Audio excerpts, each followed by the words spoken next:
ভাসমান অবস্থায় যুদ্ধের ব্যবহৃত টর্পেডো বা ক্ষেপণাস্ত্রের একটি বস্তু দেখতে পায় পটুয়াখালীর রাঙ্গাবালী উপজেলার কাজিরকান্দা এলাকার স্থানীয়রা।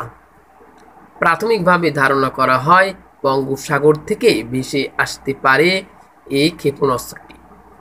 তবে প্রথমে স্থানীয়দের মাঝে বেশ আতঙ্ক ছড়িয়ে পড়লে দ্রুত পুলিশ ও কোস্টগার্ড সদস্যদের খবর দেন স্থানীয়রা।